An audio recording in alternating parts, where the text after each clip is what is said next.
Welcome to the Organic Wine Podcast.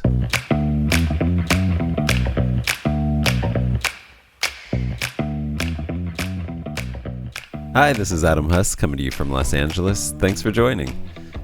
Deanna and Alfie Alcantara don't like to see wasted potential, and they see lots of potential in the wealth of America's endemic grape species.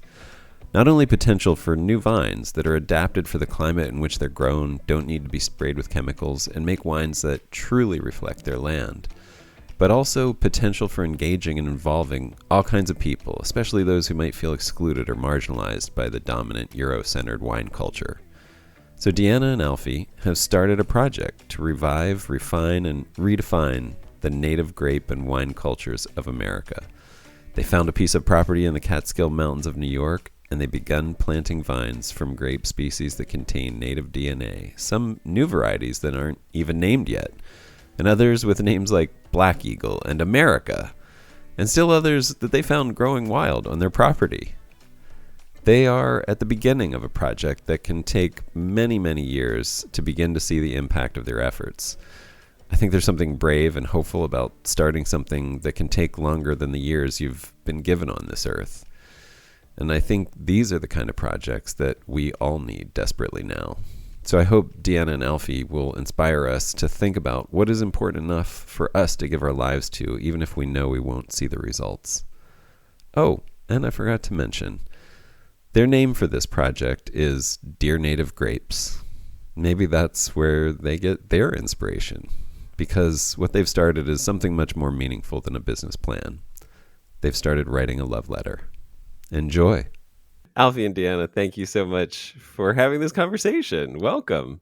Thanks for having us, Adam. It's great to be here. Thank you for inviting us. Man, it's honestly my pleasure, and I want to start before I jump over my own thoughts and sort of paint a picture here at the beginning that as an outsider myself who got a glimpse of this project that you've just started, that, so that this will hopefully be the first of several conversations. But I just want to paint this picture. So Wendy and I recently, took Centralis on the road. We went to New York a couple weeks ago, and during our visit, we stayed in an Airbnb near Walton, New York.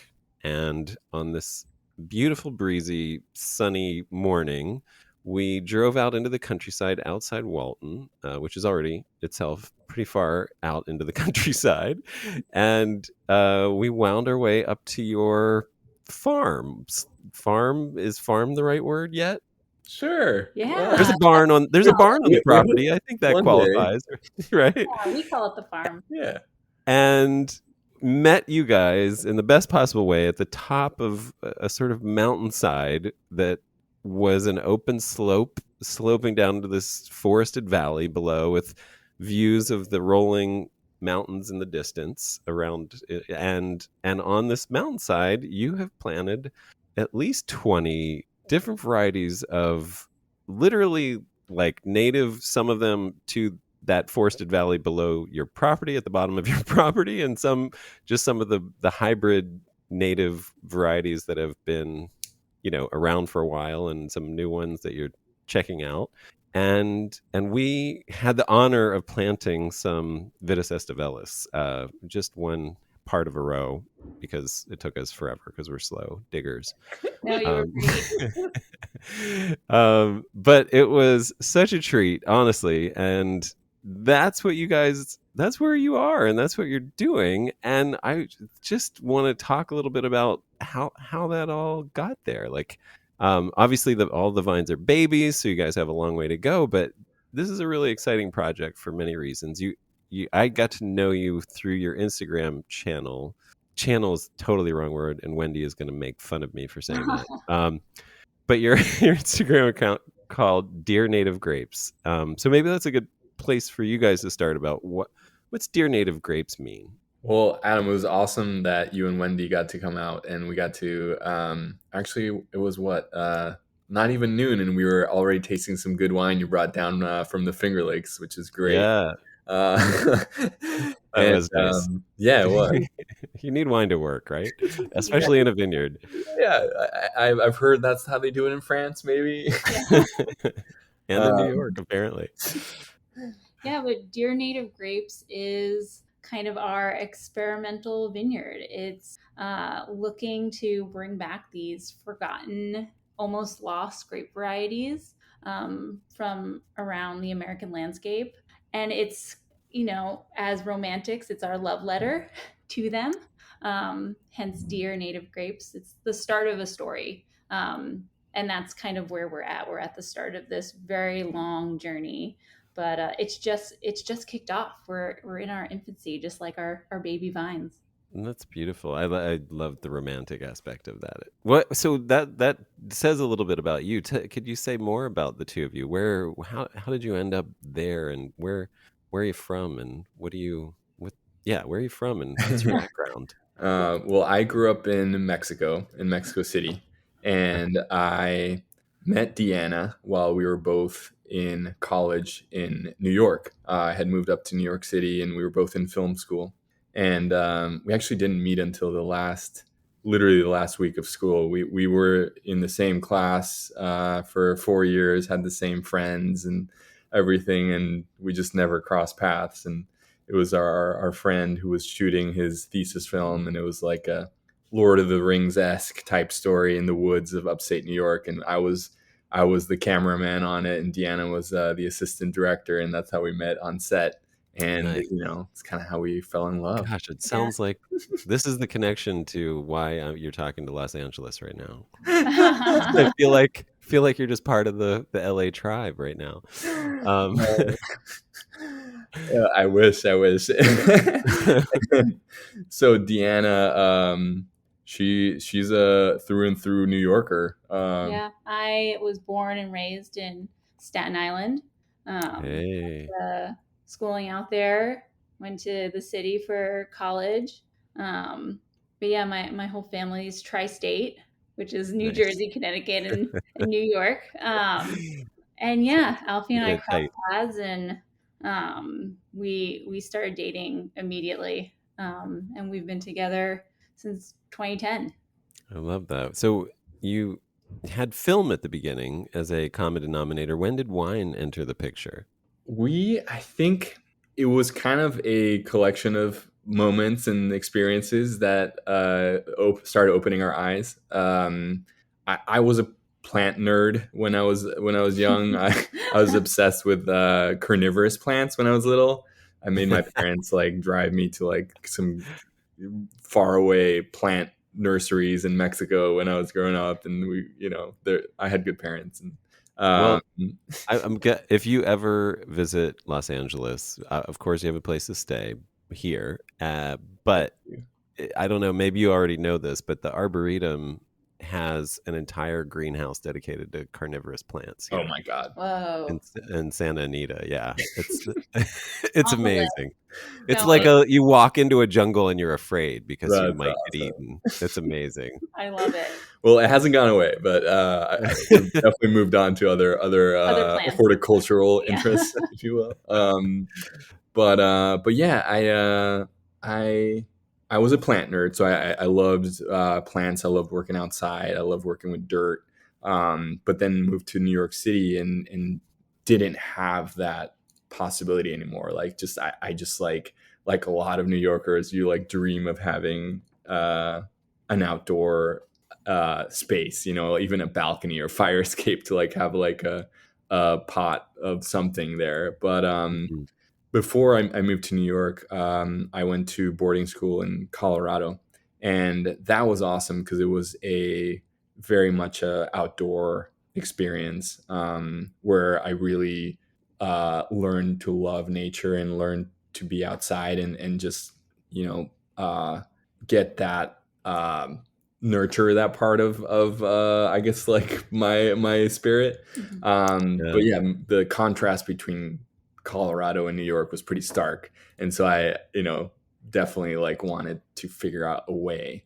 But I got like pretty I got pretty focused on my career. I'm a cameraman by trade, and so I was laser focused on that, on film school, etc.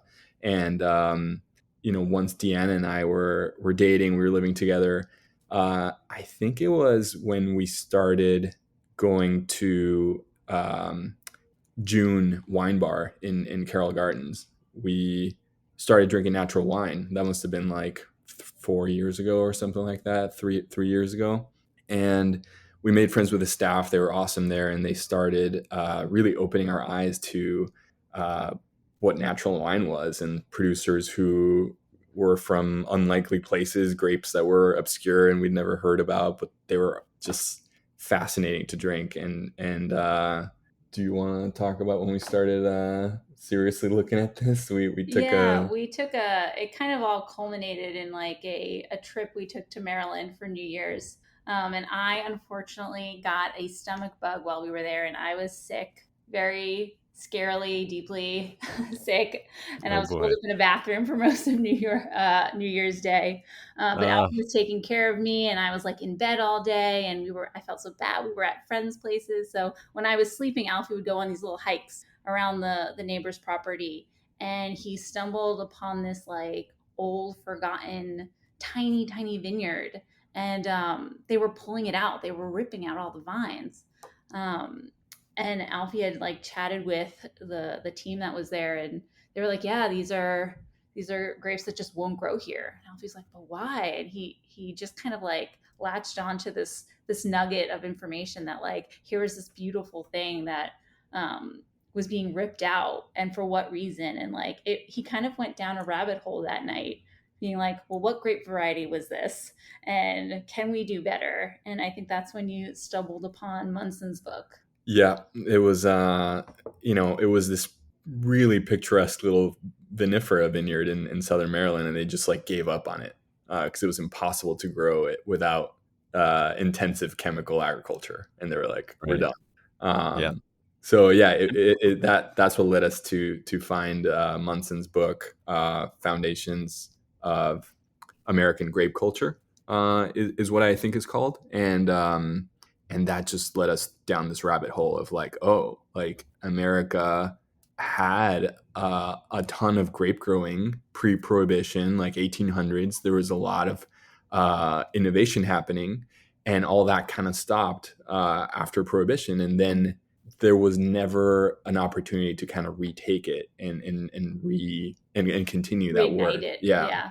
And so a lot of that knowledge either got lost or was still there, but it was just forgotten. It was dormant, just like some of these varieties that were almost lost. Is it too harsh for me to say about that vineyard that they were pulling up good riddance? I mean, maybe, yeah. I mean, it's also like a pretty, it's a pretty clear indicator too that like, Right. vinifera didn't want to grow there. Yeah. You can't force it. Um, Yeah. you're talking about high disease pressure and a plant that is, despite being beautiful and having the ability to create something beautiful, like, is not possibly meant to be there. Right. Yeah, and I Yeah. kicked off trying to find out, well, what would grow here. I've never heard of grape varieties that would grow kind of in this colder climate, and that's when we were like, oh wait, people are doing this. It's just they're kind of in the fringes. They're experimenting, just like we're looking to do. And so there were these like hints of this going on in Vermont and in the Finger Lakes, and that's when we decided to kind of really dive in. Alfie had been talking to me about this again and again. He was like, "Oh, this is so cool. Why aren't people doing it? Where can we find more of these like native or hybrid grape varieties?" And he kept talking and talking. And finally, I was like, "Well, why don't we turn this into a reality? Why don't we like kickstart this dream and like get it laid out on paper? Let's see what it would cost to like buy some land and plant some grapes and like bring these varieties back." And Alfie's eyes just like lit up, and he was like, yes. He's like, of course, like, why didn't I think of this? And so really soon right after that, we enrolled in some Cornell courses about how to build a business plan and a financial plan we would actually go to June, the wine bar in Brooklyn, where we first discovered a lot of natural wines. And we started writing out our business plan in a corner table. We just bring our laptops and like drink wine and work. And maybe it was an excuse to go drink natural wine, No. but we'd spend hours there just like hashing out like, what does this mean to us? What are our values around it? Like, why do we want to do this? And how practically do we do this? And so Deanna put us on a very aggressive savings plan. We moved to a cheaper apartment further in Brooklyn to save on rent. We basically put in almost our entire paycheck would go into our savings account to like, we were like, let's save on a down payment for some farmland and like just like bite the bullet. We would still go to June every Sunday, but like we were like let's aggressively save, and like we did that for a few years while we were like doing the research, doing the work. But like Deanna's the one that like put it into action. I would still be talking about it like if it weren't for her. Well, that sounds like a great partnership. I love that. Well, since you did this work, you should have like ready answers then for, yeah, I mean, you've just set yourself up to be asked, why are you doing this? What is your vision? What are the values behind this? What were your answers to those, and have they changed, or are you still living that? No, absolutely. It's something that we talk about literally every day, and it's this idea of taking what's there. In this case, this country's wealth in endemic plant species in agriculture, and doing the best we can with it to make something beautiful and something meaningful. I think that one of the things we talk about a lot is like the idea of wasted potential is so painful to me. I don't like to see when something goes by the wayside that has potential, and we see this country's grape varieties as something that has so much potential to be explored still, and is like just at its very infancy. And so that's, I think, what excites us and what gets us going.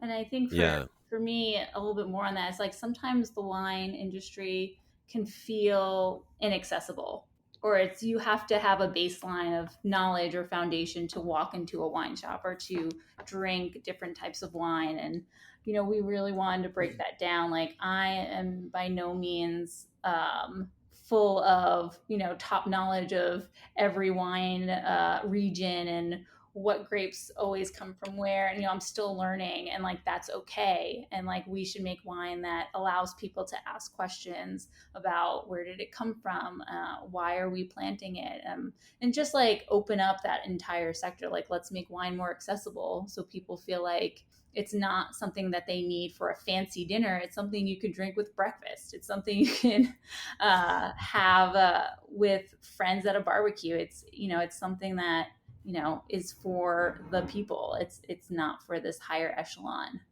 Yeah, much. That diversity of grape that we've almost lost. Like, let's bring that diversity back into our grape varieties. Why exclude these native and hybrid grapes when they have so much potential?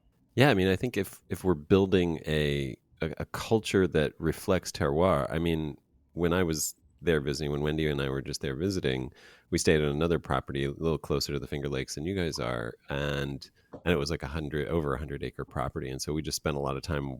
I mean, I spent a lot of time wandering around the woods and edges of woods, and I came back with just like hundreds of pictures of native grapes climbing the edge of things, like climbing the edge of the forest, climbing the edge of these ponds, climbing the edges. They're everywhere. They're literally like, I mean, that world that you live in there on the East Coast is teeming with grapes, and it makes sense that those would be the grapes that you'd start working with if you were starting out. I almost feel like we're at like a really great moment in history for this project that you guys are embarking on, in that, we basically imported a foreign culture of winemaking and grape growing from Europe, and in the last, I mean, to have the current, wine culture that we have in the U.S. And over the last, 50 years, viticultural techniques uh, and winemaking techniques as well, but especially viticultural techniques, have really advanced to the point that, I think we could have rapid understanding of what the potential is and how to adapt these vines now in a much faster way, and how to, I guess breed is one of the words that you would use, but how to just sort of, keep shaping, keep selecting for the characteristics that we need. And also, with the rise of natural wine, I think people are open to these new things, like for the first time since wine sort of became a thing in the US. It's been French dominant for up until now, literally. And now people are like, and there's this whole other world besides France, and different flavors. It doesn't just have to be varietally correct Cabernet, it can be a million different things. You can make a million different wines just from Cabernet that don't taste anything like Cabernet, let alone all the other grape species and varieties that are out there. Sorry, I'm going off, but It was that is to beautiful. say, I think you guys really have started something really beautiful. I mean, how do you plan to approach the sort of time aspect of this? The fact that you have, you're like, we think of the monks as having perfected Pinot and Burgundy over, hundreds and hundreds of years. Where do you guys fit into that time frame, and how do you see that playing out where you guys are? Where is that? Where are you on the time frame? Totally. Yeah. I think we're in the not, the very, very start of something. And it's cool to see a community already building on it. Friends that we see on Instagram that have a similar project going or are interested in this, they start to do a small planting of hybrid or native varieties. It's, in our lifetime, we're probably gonna, maybe we find the no spray grape for our bioregion where we are in the Catskills, and like that's the wine that we make for the next 40, 50 years, however long. Yeah. um, that would be cool, 60. um, but You'll yeah, live to it's like 120, hopefully. like you said, it's it took how many thousands of years to cultivate Vitis vinifera. Like we're just scratching the surface on North American varieties, Right. and especially some of the North American varieties are barely touched, in terms of cultivation. Uh, Yeah. there was a lot of work done back in the day with, for example, a native species called Vitis labrusca, and Labrusca has a very specific flavor profile, and the hybrids that were developed from that kind of carry that. Uh, and some people like it, some people don't. But Labrusca is one of probably a dozen prevalent native grape species in the U.S. And so, it's cool to see work being done horticulturally with the other grape species that didn't have a chance yet. So it's like it's Right. just getting started, and that's what's really cool about it. Now, can I ask you guys, I mean, just to give a sense of this for anybody who's not aware, as I understand it, and correct me if I'm wrong, I mean, all of the grapes that we know or have known as wine that come from Europe, whether it's Sangiovese, Nebbiolo, Nerello Muscalese, if you're in Italy, whether it's Syrah, Pinot Noir, Chardonnay, Chenin Blanc, Cabernet, Sauvignon Blanc, Riesling, every grape literally is the same species. It's literally Vitis vinifera, and it's basically varieties within that species. Correct. And here we have like 23 in North America. I mean, it might not all be right where you guys are, but you probably have dozens, like you said. But in North America, I know we have over 20 species of grapes, and so you think of like the potential that Europe discovered over thousands of years in one species. We have 23 species to explore. You know what I mean? Exactly. It's like it's an amazing, amazing potential, as you're talking about. Exactly. And you know, and so do they. And you know, it's cool to see a lot of viticulture in Europe already starting to look at that, Yeah, yeah. exploring different hybrids. Also, Porto just approved yeah, for the AOC. They just approved new varieties, yeah, new hybrid exactly. varieties. Yeah. Yeah, yeah, I saw that. That's awesome. Amazing. I Uh, mean, that's the brilliance of like what you guys should do. I'm just going to throw this out there. The brilliance of France is you name your wine for a region. We totally screwed up, and we were like, oh no, we're going to name it for the variety. So now the French are actually going to charge us royalties to use their grape names for real. That you guys know about this, right? They're going to charge us royalties to use the grape names Cabernet Sauvignon. And that's like a requirement. Like if you go to create a label, you have to say what it is, unless you just call it red table wine. And so what we should start doing is naming our wines for regions. So you guys should be whatever region you should start the AVA, and that's good. Should be what the wine should be called, not a grape name. Like, and then when you change in 100 years, because the climate is now, instead of being like a temperate mid-Atlantic, sort of whatever you guys have there, it'll be what, who knows what it'll be in 100 years, a desert maybe. um you could just change the grapes and keep the same name. It won't right. matter. You can still be the dear native grapes for wine. So wild to think about. It is. I hope it doesn't turn into a desert there. I Me hope We're banking on it. at least not in your lifetime. Well, yeah. So let's talk about what you are growing there. Like, what's in the ground, and what do you have planned? Yeah, so we started planting actually in 2020.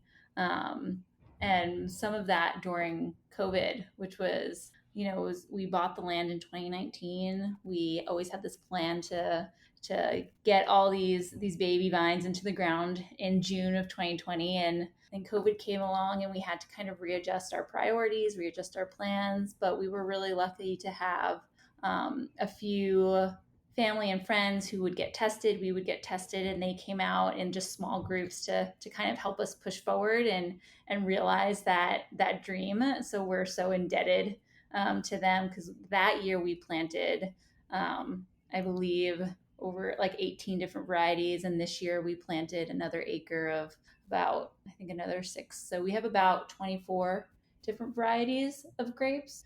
Some are these Wow. pre-prohibition varieties from the Hudson Valley, like Empire State, Golden Drop, Black Eagle.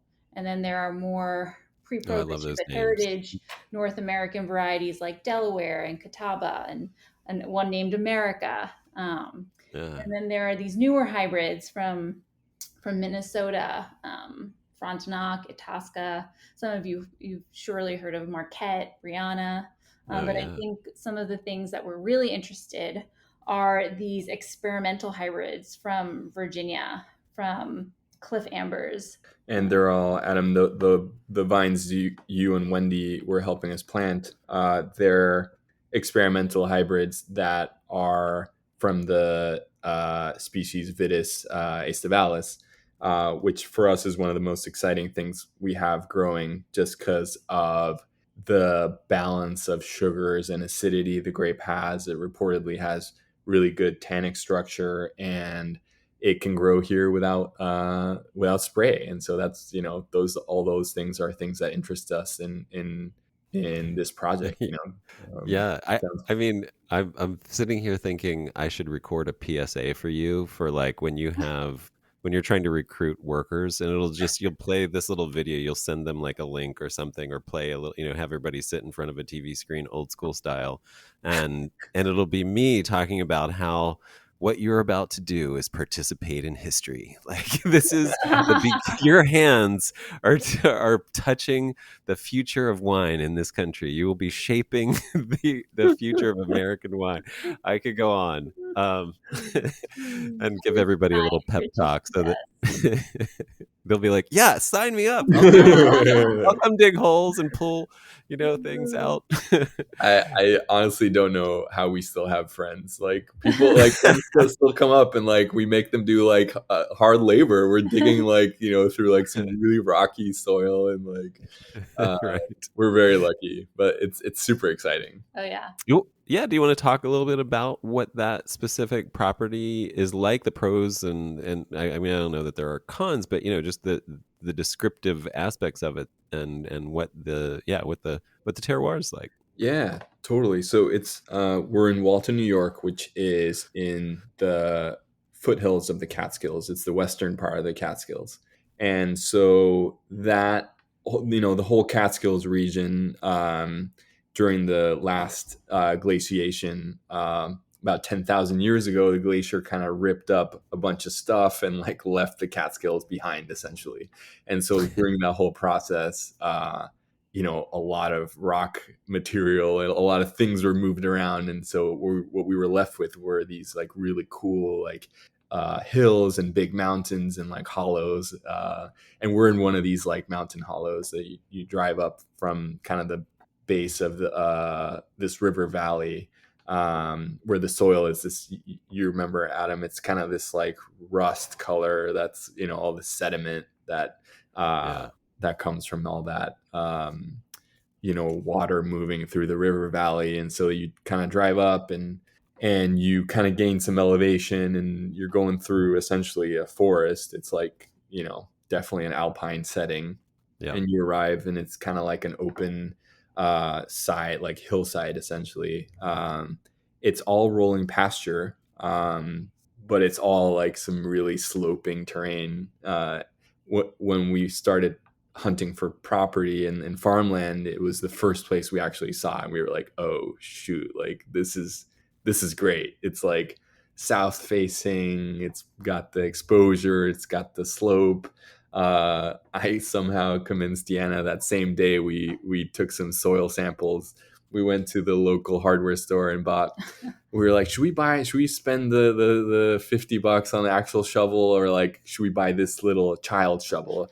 And I was like, let's buy the child shovel. Like, we only need it for the soil samples. We're only here for like an hour.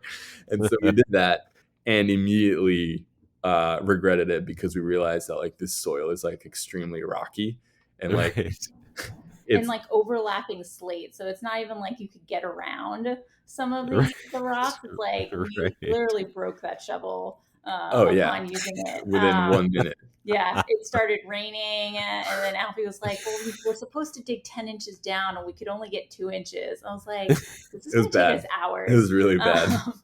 But we have some great pictures of us collecting Ziplocs of dirt. Yeah, so it's a very extremely rocky soil. It's all sedimented sandstone, red sandstone, and bluestone, as they call it in this area. Is the bluestone like a kind of slate? What is that? Yeah, and it's actually the material that's used to build a lot of the municipal buildings in New York City. Back in the day, the Catskills was a big area for quarries for rock material, and so a lot of New York City is built on Catskill stone. So you get the brownstones and the bluestones. Yeah, the bluestones. Got both stones. And yeah, that was, I've heard like people kind of say like, oh yeah, like you're farming in the Catskills, you're gonna be talking about rocks your entire life, and like it's not a lie. Like No. It's, I don't know, they just keep popping out of the ground, We and grow like them. I don't know how that happens. But it was definitely one of the hardest parts about doing this was the rocks, because it's like when we started seriously planning for planting, we were like, well, let's we didn't want to mess with the soil structure, and do like we didn't want to get a ripper and like rip a line. Right. We were like, we want to preserve the mycelial structure and do this the kind of less impactful way as possible. And so we're like, let's rent an auger from Home Depot. And so we did that, and like on the first day, like we were like, oh, it's going to take us 5-6 hours to drill like 10 holes, and like we Oh had to my drill God. like 2,000 holes. So it's like immediately we were like, oh man, how are we going to do this? And yeah, what we thought was going to be like, oh yeah, we'll do it in like 2-3 days, we'll dig all the holes. It took us like 4 weeks. Yeah. And it was So like, so did you decide it was worth it to just own the auger at that point? Afterwards, we should have just we bought should it. have just bought one, but Afterwards. we were really gung-ho on like, okay, we can knock this out. We'll just drill holes morning from dusk to dawn, like, or from dawn to dusk, we'll just drill holes, and we'll knock it out. Like, how hard could it be? And then, It broke us. Like it did. was definitely one of those things. It crushed Like, not just Yeah. the rocks, but our our soul bone, like sometimes. we still have Yeah. injuries from it. Like our hands Yeah. don't really work that well, but like we're slowly recovering. Yeah. Okay. And so yeah, it's a very, there's a lot of mountainous kind of terrain, and it's right on the edge of about 500 acres of nature conservancy land, and that's really cool because it's I remember reading about this whole idea of the edge effect, where two ecosystems meet. You have a lot of diversity in plant and animal life, and I Yeah. think that's kind of what we're having, because it's like it's pretty awesome to see just, every day. We do have a lot of deer, which are now kind of concerning. Encroaching, yeah. But Yeah. but the wildlife, black bear, fox, like the bird activity we see, like we saw 2 bald eagles yesterday, like I don't know, they were like doing some kind of mating ritual in the sky, and they were like flying in a spiral and like kind of wrestling. We're like, Oh, we see that like wow. every day. Like it's insane. That's amazing. Yeah, the amount of diversity that's there. And so it's cool for us to think about this little vineyard, which also gets hammered by a ton of weather year round, even though right now is the summer. It's kind of like the gentle period, but like it's exposed. And so like the grapevines are already not as like luscious and big as some of our friends' vineyards in more gentle areas like the Finger Lakes or the Hudson Valley, where there's a little less harshness. And so like it's it comes with its challenges, especially in the winter, which is like, our first frost this past year was September 1st. So Wow. it's like, we need to find the grape variety that will ripen the fastest and will have the bud break the earliest. It's like such a crazy environment. But I'm sure if you had early bud break, you risk it on the other side too. You Definitely. risk the frost on that side. Definitely. Yeah, we had Um, our last frost was June 6th. Yeah, last year. What? This year. This year. You've got Yeah. It was wow. rough. So 2 months for grapes. Yeah. No pressure. No pressure. But that's why this is an experiment, and we're not here to force any of the grapes that are just like, yo, this is not where I want to be growing. Right. If they don't survive, it's okay. We'll figure out what does, and we'll steer those and guide those forward. But yeah, so that most of the grapes survived their first winter, which was really exciting. They lived That's under awesome. feet of snow for quite a while Wow. before And it you guys thawed didn't out. you didn't what's the word? Like bury them at all with dirt or No. No. mulch or anything? No. Nice. Okay. We want to do the we want to find that grape that is just the least amount of Right. intervention. It's like Totally. we don't want to Yeah, be out you there. do. Yeah, exactly. Right. What am I thinking? I don't know. Yeah, Of no, course. it's I one of my really good friends in back in high school and in boarding school has his family ranches in Colorado, and his dad grew up in a little village in northern Mexico in Sonora, and they used to raise their horses there by releasing the yearling, the very baby horses into the desert, into this like rocky, like harsh landscape, and they would leave them out there for a couple of years or 2 or 3 years or something like that, and they would come back and wrangle them, and whichever horse had survived, those were the ones that would get like trained as the ranch horses. And I heard that story. I was like, that's insane. But also, Right. you know, maybe let's think about that as for the grapes. Like we Yeah. don't want to baby them. We kind of baby them the first year. We one of the mistakes I think we made was we used those blue cylinder vine shelters. Oh, yeah. And for us, in our situation, I think it was a mistake because the grapes didn't feel The wind pressure. the whipping weather. winds that come through. They didn't feel the kind of like weather that like rolls in every day. Right.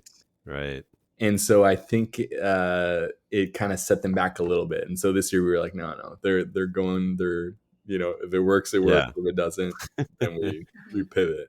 Oh, I love it. Well, you're definitely throwing them to the rocks. 3 years in the rocks and then beyond. Those The poor whole life in the Yeah. rocks. Oh, that's great. But they're very well watered. I mean, Delaware County, where we live, is the watershed. And so it's where all of New York City gets its water from. And so we're very water rich. Yeah. And so Nice. we don't have any irrigation in the vineyard. We want the vines to tap into that natural water table. Yeah. Plus that with the amount of rainfall we get, we think is enough to keep them going. And also Yeah. those fungal challenges Yeah. too. With the pros, there's some cons with the disease pressure, but we're keeping an Yeah, eye you'd on it. imagine. I imagine. Well, I mean, I guess it's different in different parts of New York. Like you said, you guys get a little more of the coastal climate versus the Finger Lakes, which get that more continental climate. You guys could get potentially some big storms that come up from like the Gulf of Mexico, for example. You're not that far inland where you wouldn't get the edge of that, right? Right. Yeah, definitely. Nice. Yeah, that's amazing. And the soil looked pretty heavy too, like kind of clay, like that rusty clay, Yep. mostly rocks, but a little bit of clay mixed in. Yeah, it's a silty loam, very light brown in color. I think it's pretty cool, and it changes Yeah. throughout the field. Oh, interesting. Which is interesting. Yeah, it changes colors as you kind of go, and it makes sense. Like, you kind of see some areas in the vineyard that are lower, and that's probably where water has kind of naturally. There is a part in our field where you stand and you do hear like a trickling of a stream, and there's like no water around. So I think That's there's like crazy. the bedrock is pretty shallow in some parts, and so Wow. I think it's just fractured bedrock and just like natural spring water flowing through. There's just a lot. There's tons of water in the Catskills. That is nuts. I mean, it's nuts. I mean, I want to go back to that picture that I painted, which is like, this is a steep hillside. Like the fact that you have shallow water running, I mean, it's amazing. Yeah, that's crazy. Like, that's amazing. Wow. Are you documenting this in video? I mean, I don't know if you guys have ever seen the video, the documentary, The Biggest Little Farm. Oh yeah, we loved it. Oh, we love that. Yeah, I mean, that sounds like something you guys should do for wine. Like I know. for grapes. Like So it's the perfect. I'm a cameraman. Deanna's also Yeah. in film. So many of my film friends have been like, dude, are you documenting? I was like, I haven't pulled out the camera out in the field at all. Like I forget about it. I'm like focused on other things, but maybe we should. Yeah, I mean, we take out our cameras. We like to document in photos Yeah. rather than video for some reason. So we have an abundance of photos from throughout the season, throughout the different friends and family who have come to visit us and to help us out on the field. So like, there's definitely like a story there, and there's definitely like a visual history of the seasons and how we've evolved and who's passed through. But in terms of like a video recording, we haven't really done much. I think we're just too close to film production. Yeah, and we're like I had a friend who was like, can I come like shoot you guys? And I was like, you're not putting a wireless mic on me. Like, no way. We're so used to being behind the camera, Adam, that the thought of being in front of it, I think, scared us a little bit.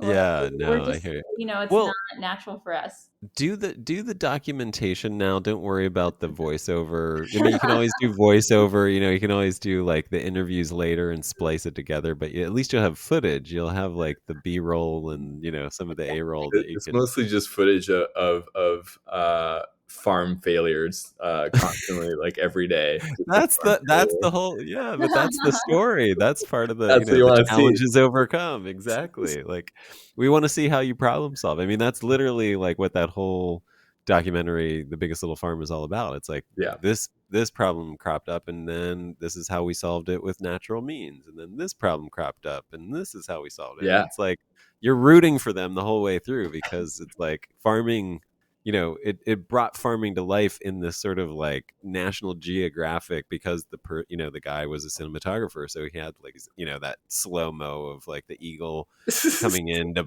get the gopher, and like in the So time epic. lapse of snails eating like an entire orchard to bear or whatever. But you guys could like it's that idea of like the struggle of farming is real and you guys are so living real. it.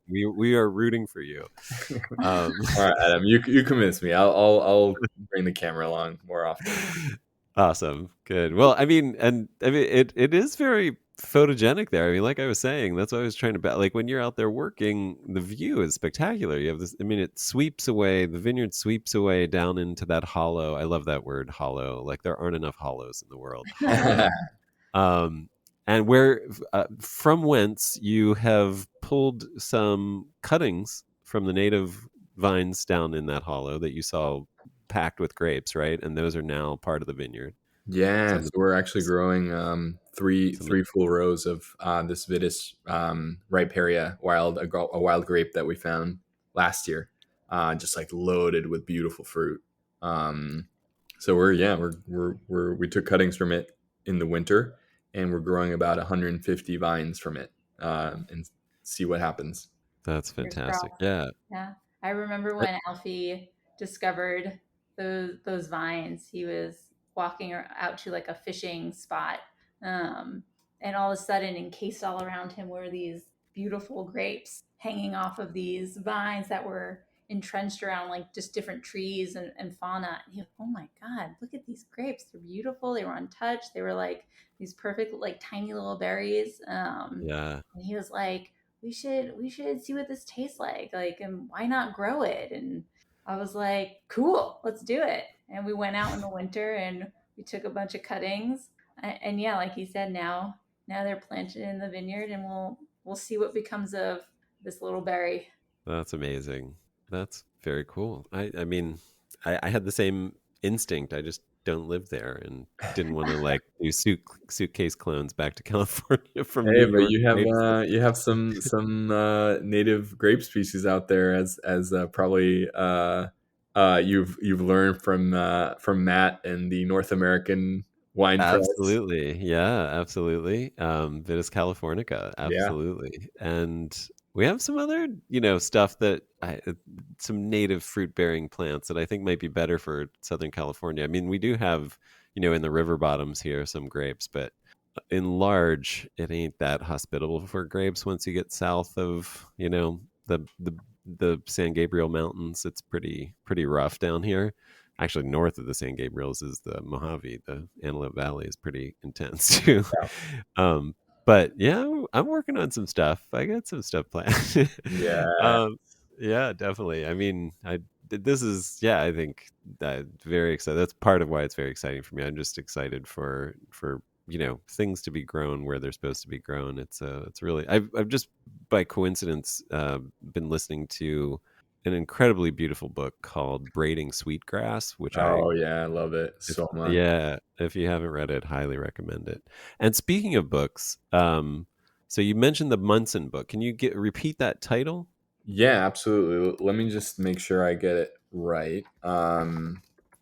It's a book by Thomas Volney Munson, called "Foundations of American Grape Culture," Okay. uh, and he's an awesome character. If you have time, research him. He had a big role to play in kind of saving viticulture in Europe during the phylloxera. He basically had the key role in that. Oh, okay. As the one of the horticulturalists who figured out that maybe we should graft the European vine with the American rootstock, which was already uh, Resistant. resistant to the phylloxera. So that was him, Right. and so he was, he was living in the mid 1800s. Yeah. And he was a botanist, horticulturalist in Texas, and he was already concerned at that time about the loss of North American grape species from the westward expansion that was going on at that time. He's like worried that cattle is moving to the west, and with it, our our North American grape species are disappearing because of loss of habitat. So it's kind of interesting to think about how he was already concerned about that then, you know. Right. Yep.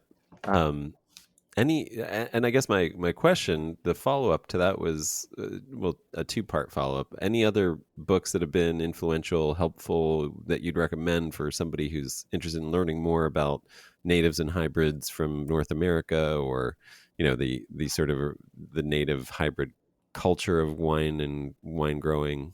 Totally. You know, Yeah, there's a for those interested in grape growing in New York or in the Northeast. There's a great book called "The Grapes of the Hudson Valley," and that's written by a historian named Steve Castles, and he's been awesome in. He's been a great help in helping us find a lot of these rare pre-prohibition Hudson Valley hybrids, because a lot of them are like either disappeared or just he basically has some of the last few varieties growing in his own personal backyard vineyard, or it's much larger than a backyard vineyard, but he like a has a small nursery. vineyard in the Hudson Valley, Yeah. and so he's sent us cuttings from a lot of them too. So Uh, they're either gone or he has them, yeah, basically. yeah, it's awesome.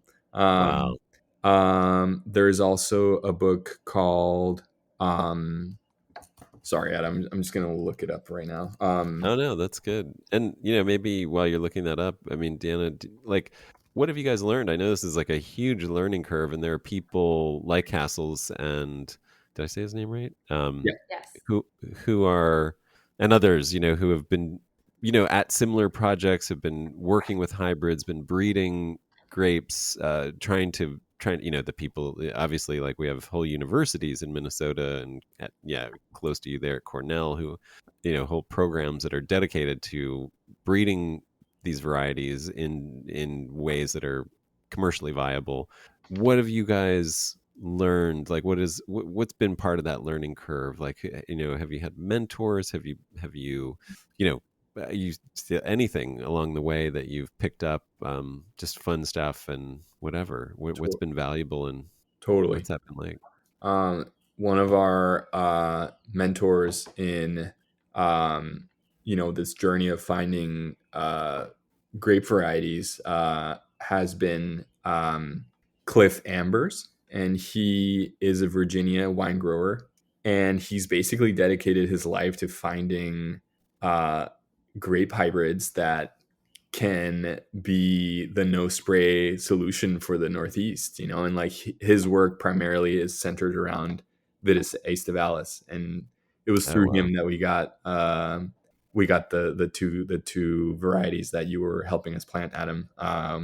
That he's spent decades just observing and developing, and a lot of these grape growers, that's kind of the life that they have, is that Yeah. they spend decades and decades observing and Yeah. observing and observing. It's such a long process, and like it's been awesome to um, see him and a few other grape growers be so open to sharing their knowledge and sharing plant material and being like, yeah, like go experiment at your site, like we want more people interested in this, because this is like a really good possible tool for grape growing in America.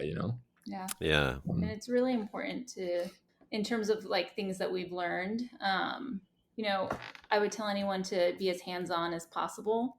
You're going to make mistakes. Alfie and I, you know, jokingly say 1 step forward, 2 steps back.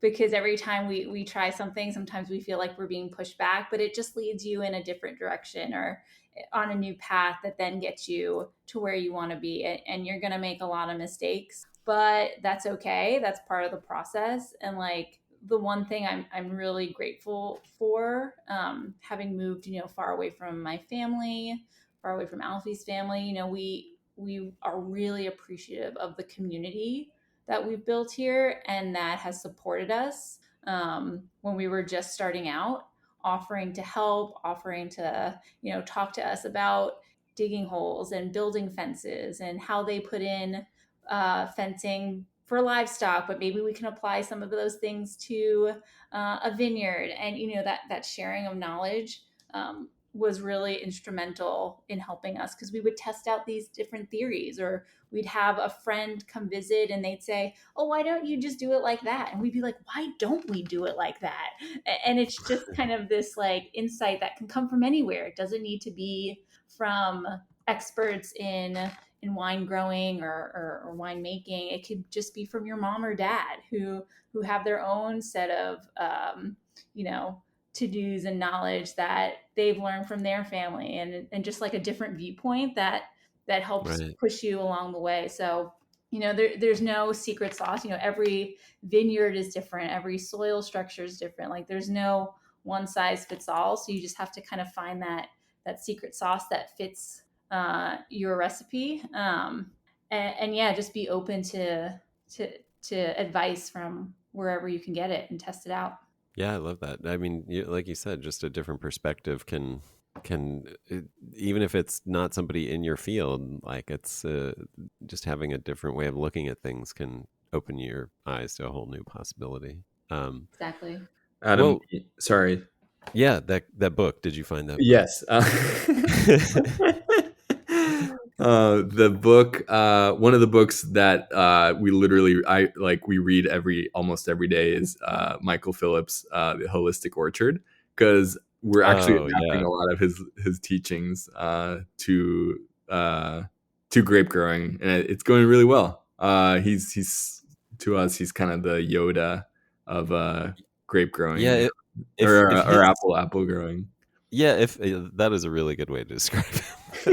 he is the Yoda of apple growing. Michael Phillips. Okay, so his book, The Holistic Orchard. Yeah. Got it. Oh yeah. And have you checked out Mycorrhizal Planet yet? Oh yeah. Okay, I'm sure. The books they're like falling apart. The books are like literally coming off of my name. That's fantastic. Yeah.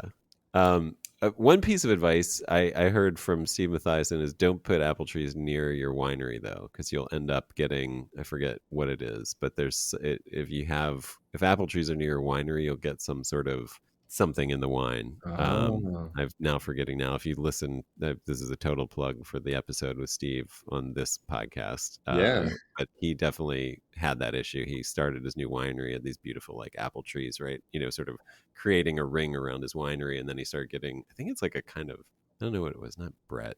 It's not Brett. I don't know. But wow. He had to. We'll have to listen.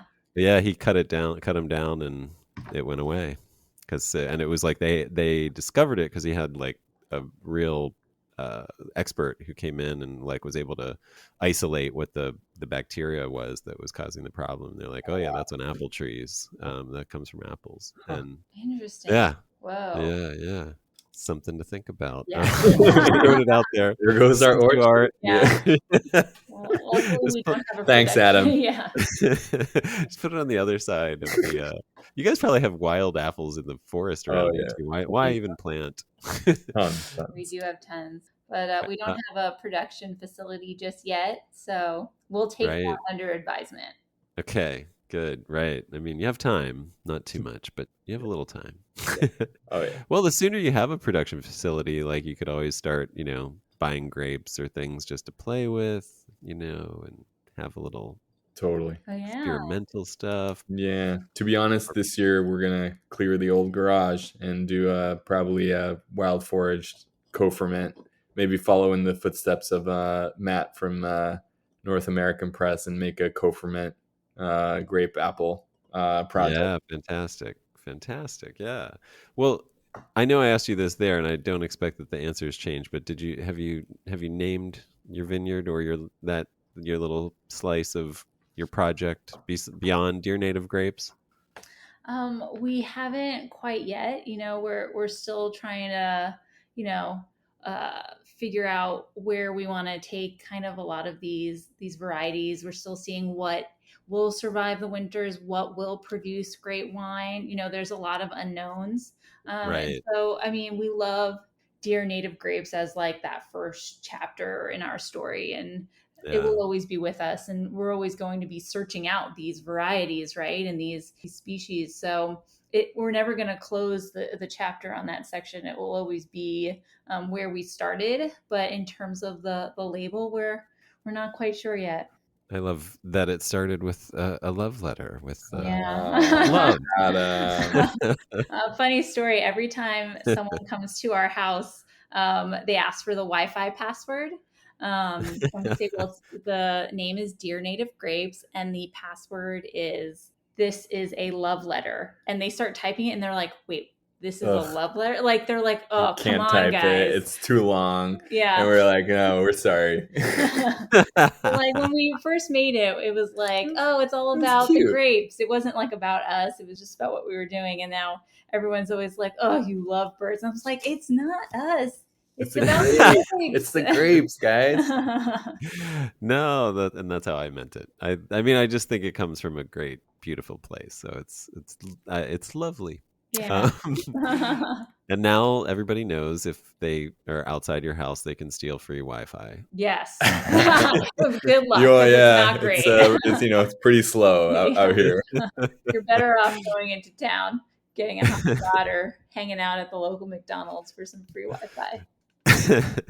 Well, is there any other way besides Instagram that people can follow along and see how things are progressing, or is that the main avenue I at think the so moment? far that's where we've been kind of putting our progress. Got it. Gotta get around to the website. Gotta get around It's to on the list. It's on the that. to-do Yeah, list. yeah, yeah. But that, Maybe in the like you winter. said, you're trying not to get ahead of yourself. So with naming and stuff, and I mean, you could, yeah, Exactly. you got time. Yeah. But You yeah, maybe all buy this the stuff. domain. Yeah, Yeah. right. Maybe we should.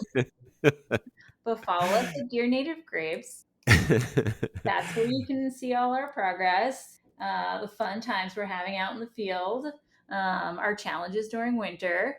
Um, Right. Sometimes they're personal, like house renovation updates. Sometimes they're like cool articles we found.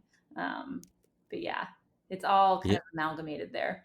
Yeah, I mean the folks who did the biggest little farm, they didn't have to deal with a New York winter. I'm just saying, you got you got some stuff there. You got some material to Yeah, work with. Great. I all like good it. sledding.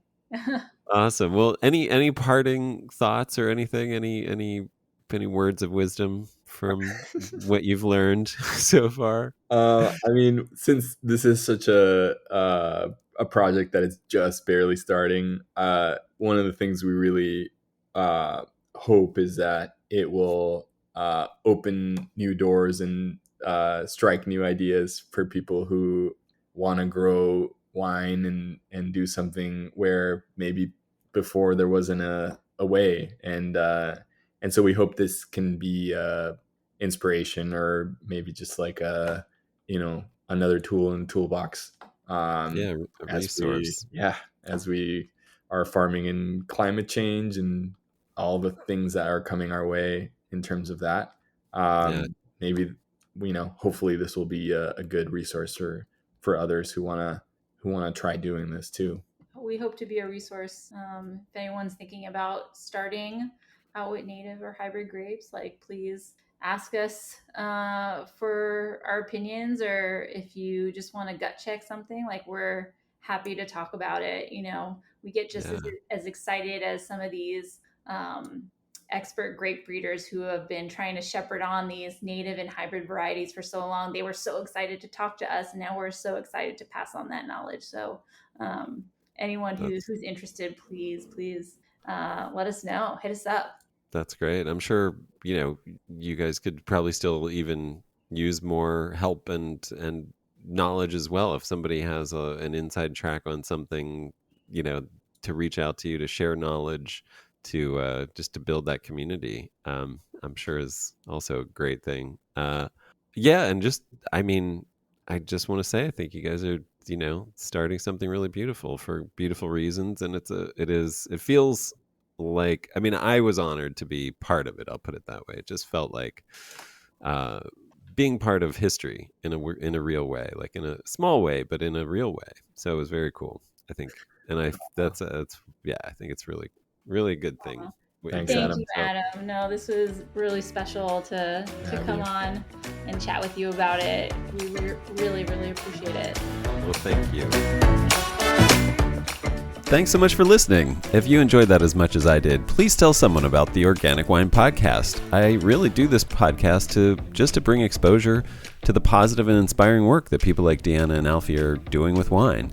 And anything you can do to help spread the word would give these guys some much-deserved attention and maybe even make the world a better place.